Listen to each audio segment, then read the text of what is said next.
put me in some other directions, in some other places. So I've got to make sure that that part is, like tight. You know what I'm saying? Yeah. About my wholesaling operation. So I've been meeting with my team like every day. You know what I'm saying? Every day. You got to So keep that momentum going. absolutely, absolutely. You get that momentum going, and with that momentum, you can kind of like once you get the momentum going, you can just kind of ride it for a minute, but then you got to start pushing again. You know what I'm saying? Yeah, that's the key to it too, man. You got to keep pushing, keep pushing. As soon as you get enough checks, you think you want to let up. Nope, you got to go back in again. Absolutely, Man. absolutely. It's so And easy to get complacent, man. You get a big check or a couple of good plays, you like, yeah, in the days, no, got to come back, baby. that's like like the whole thing is like like really like when you like a professional business person, like really understands that. You know what I'm saying? And it takes a lot. It takes a lot to really get to that point of understanding that part where like understanding momentum and how it actually works, and knowing when to push, when to pull, when to do this, when to do that. I think some of the greats, actually practice that. So that's what I'm working to get great at. You know what I'm saying? Right. Let me introduce you, Tim. Guys, I'm sorry we went straight in. Introduce you to my brother, Tim Harvey. Guys from Atlanta, Georgia. Been in real estate for a very long time, guys. Had a big meetup. Man, I used to enjoy y'all meetup. I came out twice. Y'all had they had a big meetup in College Park, man, before the pandemic. And there was, guys, there used to be a lot of people in the room, a lot of people in the building, man. That was real powerful. And now he's on Clubhouse, guys, with over 100,000 followers on there. So please check out my brother, Tim Harvey. Tim, thank you for coming on today, man. God bless you. First off, man, just want to say, before we get started with anything, just thank God, man, certainly, definitely, for giving me this opportunity. And then, of course, you, man, I certainly appreciate you and just everything that you're doing in the community, man. I mean, just like, with all the education that you're putting out there, like helping a lot of people, actually become free. You know what I'm saying? Which is really, really the key. So just thank you, for the example that you set. Just by the education, and then just helping out everybody understand how to do this business. So certainly appreciate that, and appreciate the invitation to the show. It's such a blessing. It's funny, Tim. When I first started, I didn't imagine we'll be to start teaching people. I just fell in love with real estate, man. Right. I learned everything about it. So yeah. oh, man. When you fall in love with something, like when you fall in love with something, like when you find what it is that you love doing, man, it's like, I mean, you want to share it with everybody else. You know what I'm saying? And the lifestyle, I mean, the lifestyle change it gives you versus when you got a job, man. When you got a job, to me, you're not free, man. And I feel like God put us all here to be free. Absolutely. Be free. Now, if you love working, everybody's not meant to be an entrepreneur, but if you got that inside of you, something telling you to go, you got to follow the intuition, man. You I agree with you. Go for it. You got to go for it. So Tim was telling us, guys, about how he's all in with his business right now, really focused and going in on the marketing. So how the marketing going, Tim? It's going good. It could be better, of course. You know what I'm saying? I think a lot of times, we're our own worst critics per se. But it could definitely get better, man. And that's one thing that I love about business is like you can always challenge yourself to get better. Instead of just being happy with where you at. So we could definitely get better, man. Just like tweaking things. Making sure that you're putting out the right kind of marketing, you're marketing to the right kind of people, that kind of thing. That's the thing that we really are focusing on right now. What forms of marketing are y'all using today? We do a lot of texting. We do a couple thousand texts a day. We do cold calling. Those are the two main forms of marketing that we do. Yeah, I love those. Yeah. They What text. we found was that, you know, and I started doing texting about 6 months ago, and I just found that the responses on the texting was, you know, it was pretty big. Number one, we found that you could text a lot more people. You know, the skill that's needed to text is not quite as much as cold calling. So we started employing that. So right now we're about 70% text, 30% cold call. Whereas it used to be we were at 100% cold call. But we're finding that we're getting more leads, by combining the methods. So I'm experimenting with the Yeah. combination, but I'm very happy with the texting. Yeah, we started about 6 years ago with that, man. Nobody was on to it. We was loving it. But a Right, lot of people thought it was a scam because nobody was texting you about buying a house. So they like, right, oh, it's a scam. What this? right, I remember one guy, he told me, he said, I text him about something pertaining to fitness or something like that. Then he said, would you text your real estate clients? I said, yeah, exactly. Yeah, that's what we're doing now. Because right, he thought it was not professional, I guess, to text him something pertaining to fitness. I guess he right. wanted me to call him, but then he asked me, do I text my real estate clients? I said, yeah, to be exact. Well, So, you know, the thing about that texting though, like one thing that I'm finding is that you've got to get right back to them, you know, with a call, you know, most of the time, you know, like right yeah, back, you jump know. on. So that's our challenge right now, in our business, is just making sure that you know the time between, you know, the texting and then the calling back is, you know, is right there, you know. You So gotta jump on. that's why I'm working to sync everything. So Yeah, you gotta jump on because they might not even pick up no more. right. They may not, Yeah. they're like, you know, they never even got the contact. So I'm really like encouraging my guys, you know, to make sure not just encouraging, but you know, like, hey, this is what we gotta do. Making sure that, you know, that the connection is there, like right then, you know, after they get the text, you know, making sure that my employees send the text, you know, as soon as they get the communication, that they send it right back out, put it into our system, and then the guys can get it and make the call. Right. You gotta jump right on them as soon as Yeah, y'all. you got to jump right on it. Yep. Guys, don't send a text out today and follow up 2 days later. They're Right. not gonna pick up most of the time or text you back. You gotta Exactly. jump on it Exactly. immediately.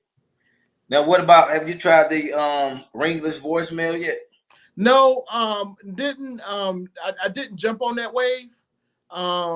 You know, I understand, you know, my understanding is that, you know, you can have some success with it, but I haven't jumped on that wave. Yeah, I like them because they're cheap, like the text messages. I think they're like 8 cents a text. We use slide broadcasting, Okay. and it just sent it like their phone will vibrate like it'll vibrate like a voice message. Like it won't ring, but it'll Okay. come in as a message on their phone, a voice message. You use slide broadcast? Slide Okay. broadcast. Okay. Then when you pick it up, it's like, hey, whatever message you like, hey, this Eddie, I'm calling about buying your house. Please give me a call when you get a Yeah. chance. Man, I love that too. Okay. Now, I might have to use it because listen, it's the same lead. You know yeah. what I'm The saying? ones we don't get from the text message, then we hit them with the slide. Boom. Okay, that makes sense. That makes And sense. I love it because it's so cheap. I remember back in 2004 and 5 when I started, only methods we had then was, of course, email. We had email. Right. We had door knocking, phone call, and mailing. And that mailing was high. If you wanted to mail 1,000 people, this could be like $1,000. Yeah, we used to do a lot of when I first got back into the market, you know, that was, you know, those are two of the main methods that we used. Was the you said door knocking and then you said the mailing. Those are the two of the main methods. Like when we start doing pre-foreclosures, you know, those were the methods that we used.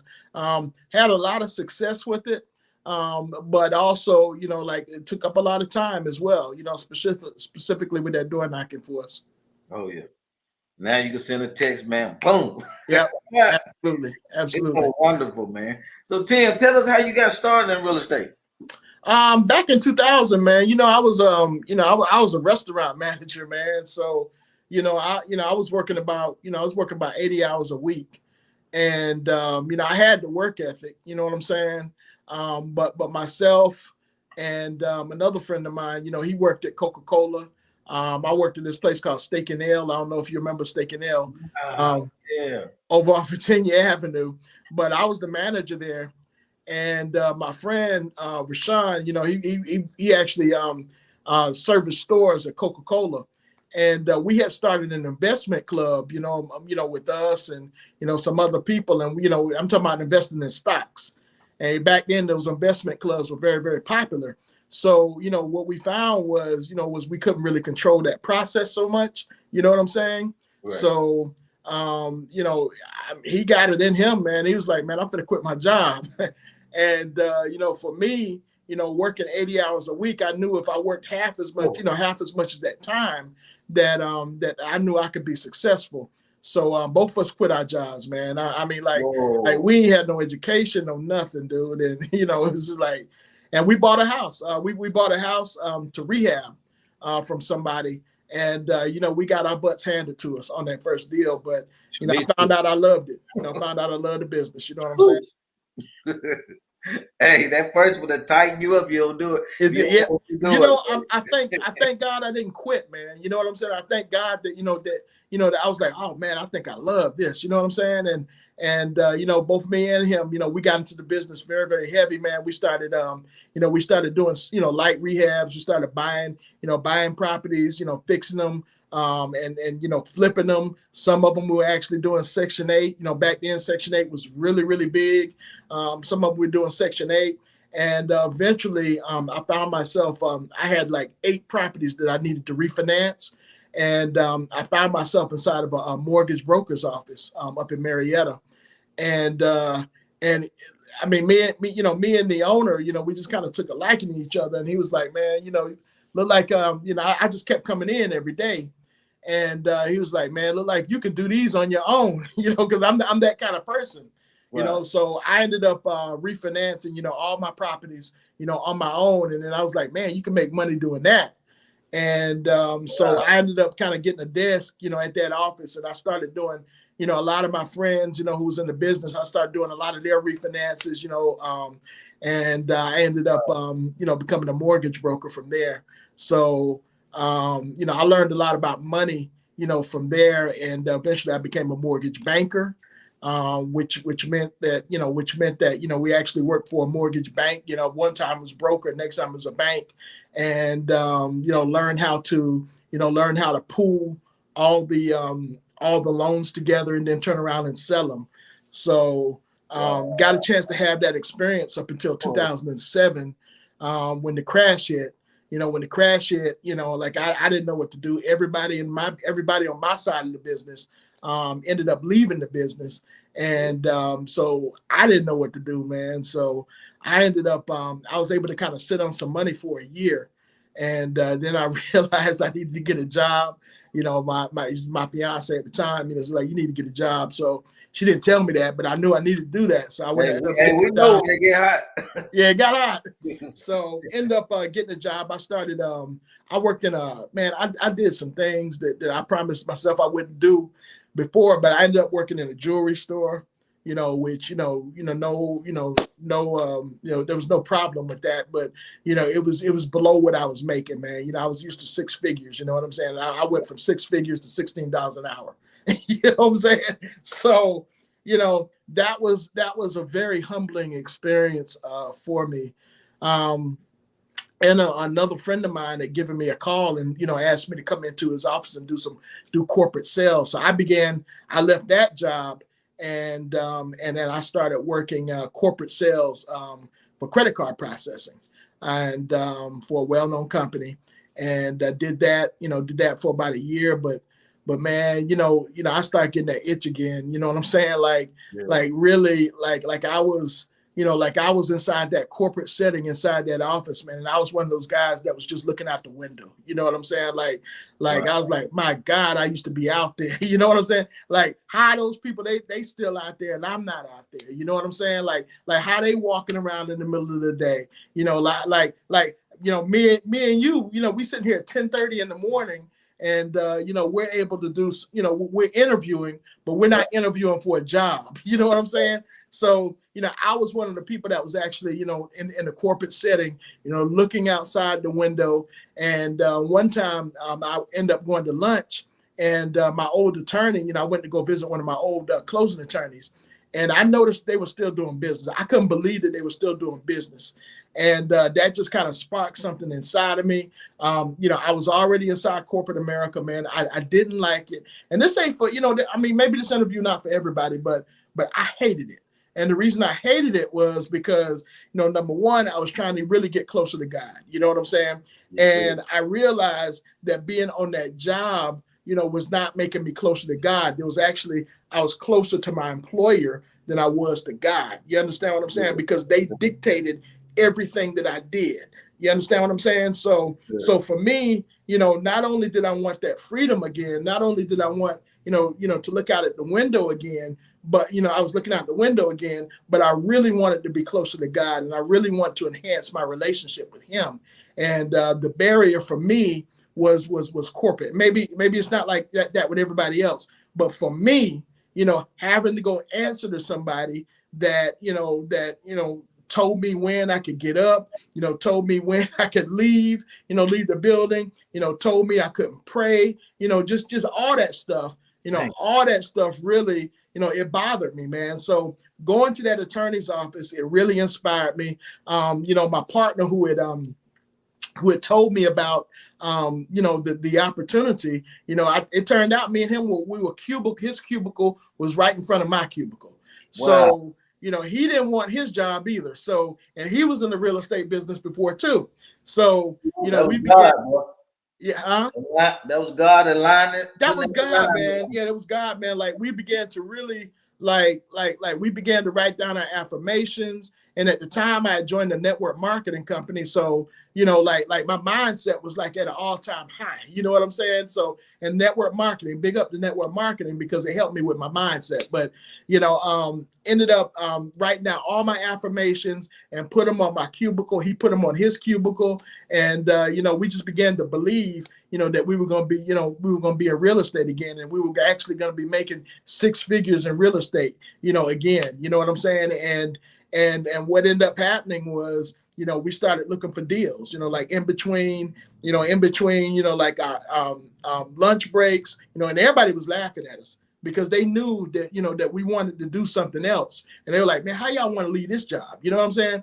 But because it was a good job. I ain't gonna lie. It was a good job. You probably want to say how you want to stay here. Yeah, exactly. But my mind was already gone. It was already in a different place. And so me and him, like in between our lunch breaks, we go looking at houses and stuff like that, man. And like even after work, we like I'd be driving for dollars and whatnot. And I ran into a deal over in Sylvan Hills. And I ran into an owner in Sylvan Hills, but he had a property somewhere else. And I don't remember where it was, but ended up, I was in communication with Trevorrow. You know what I'm saying? Oh boy. Shout out Trevorrow. Yeah, my man Trevorrow, your man Trevorrow too, man. But Trevorrow, the dude agreed to sell me the deal, and I ain't even know what I was doing, man. I thought Trevorrow was buying the house, but we both ended up making about $8,000 together, man, and it let me know that this business was real again. So, Trevorrow, yeah, I tell him to this day, he saved my life. You know what I'm saying? God used him to save my life. So, I ended up getting fired from my job. My partner, he got fired. Huh? I said, yay. Yeah, he got fired first, and then I got fired. I had a cool boss because he let me know what was going to happen. So. But the day I got fired, man, I thank my boss for everything. You know what I'm saying? Because he let us kind of hang around and do some of the stuff that that we needed to do until we can get our stuff together. And I'll be forever be grateful to him for that. But that the next day, man, I was out knocking on doors for pre-foreclosures. Wow. So hungry, man. Yeah, I was hungry. Hungry. I was hungry, man, and my wife, Like she said, she agreed with, like we had prayed about what was going to happen. So she was in agreement with, with me leaving my job and all that stuff. And so our next day, me and another partner, we were out there knocking on doors. We were in Lithonia, Georgia, doing the pre-foreclosures. At that time, that book was about this thick. You remember? Yeah, like you could go, like he would take one side of Lithonia, and I would take the other side of Lithonia, and we would just knock on doors. And eventually, people got interested, and people, wanted help. And I had an attorney that was helping me, as well as a real estate agent that was helping me with short sales. And we ended up, we started just doing business. We started doing business, and that's how I got back into the game. And start doing it, start doing it full time. And that's how I kind of got my freedom. That's how I kind of got my freedom back, was just by doing that. But I didn't realize that, your freedom, there's a price for your freedom. You know what I'm saying? Like even now, like even, as an entrepreneur and a business owner, listen, it's work. You know what I'm saying? It's work. And at the time, I didn't quite have a mentor or anything like that to kind of share that with me. But I just knew the work. You understand what I'm saying?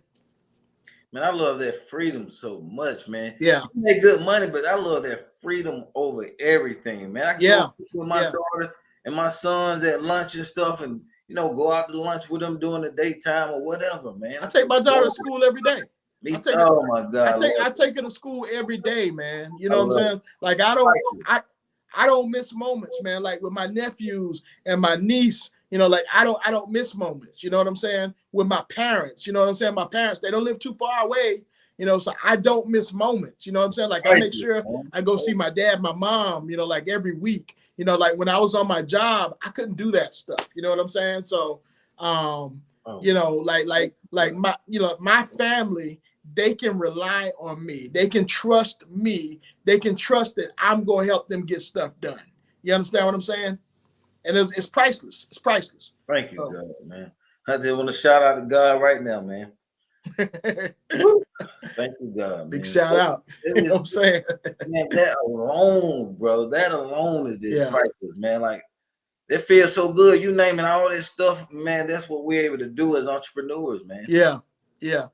But it's work. It's work. It's work. Right. It's work. Like really, what corporate taught me was that, it taught me systems. It taught me systems. So as an owner, of a business, and I learned systems from corporate. I did. And so when it was time to actually start doing systems, because I didn't immediately start having systems in my business, I didn't. For a while, I was just freestyling, making six figures. You know what I'm saying? But when I actually started doing systems, then everything kind of fell into line, because I was like, oh, I learned this before. Oh, we got Salesforce. Okay, yeah, I learned this before. All that kind of stuff. So every experience that I've had, has been a blessing for me, like from working in the jewelry store, while I got to learn about, turnovers, one person, taking over a deal, with another person, you edifying that person, to network marketing, to work in the corporate, all that stuff helped me. All of it helped me. So I'm super grateful, for all the experiences that I had, even in the restaurant business. I learned customer service, in the restaurant business. So, I'm grateful for that. Tim, how much would you say this real estate business is mindset? 99%. Woo! Hallelujah. Amen. Tell them again, Tim. 99%. This business is 99% mindset. When I know Will. When we started Wholesalers Are Us, man, what we found was, we started, myself and Will Galloway, we started a group back in 2015 called Wholesalers Are Us, where we start partnering with a lot of people. And just what we found, man, just from dealing with so many people, we realized that most of people's upgrade or their downfall was mindset. Straight up. Straight up. It's not about learning, but it's about mindset. Of course, the learning is key, but you've got to have the mindset to learn and then take the action. So that's that's the thing that was key. It's key for me. Like even now, I'm continually a student. Even me, even now as a student, I'm still working to get better. Every single day. You know what I'm saying? So I haven't made it. I haven't arrived or anything like that. But I, just by the grace of God, I've been able to do what I've been able to do. But it's a challenge. That mindset. Man, that's what it all boils down to, guys. Yeah. Mindset. That's something they don't teach you in school. So you got to go develop this on your own. If you was raised around the right people to help you with mindset. But here's the thing, Ed, is like with like as an entrepreneur, like when the reason they don't teach you that in school is because they teach you to go get a job. And if they teach you to go get a job, then you ain't got to worry about your mindset. All you're programmed already. You're programmed already. Right. So as an entrepreneur, as a business owner, first entrepreneur, second business owner. But when you do that, then you have to always work your mindset. Like how are you gonna stay in business? That's the only reason the only way I stay in business is because my mind is set towards what I'm doing, So right. Yeah. They say what you focus on expands. Exactly. How Brother Tim, how can they find you and reach you? I know you're big on Clubhouse. What's your social media and everything? Yeah, they catch me on Clubhouse, of course. And then of course catch me on IG. Those are two main places. They can catch me on IG. Who is Tim Harvey on IG? And I just started like a project. It's a renovation project, with an addition. And I'm gonna do 12 more this year. So just started that project back last month, purchased it. We're doing the addition, and of course we're gonna keep the property. Because we're keeping our properties, so we're keeping that property, and we're gonna do short-term rental out of it. I'm probably gonna put a couple of ADUs. I'm going to put a couple of tiny houses in the back of the property to kind of enhance, what it is we're doing. So I'm actually starting a Patreon to where people can kind of see that experience of what we're doing with that. And also, what we're doing with wholesaling, people can kind of see, what our team does, on a day-to-day basis. That's coming very soon. Man, that's dope, Tim.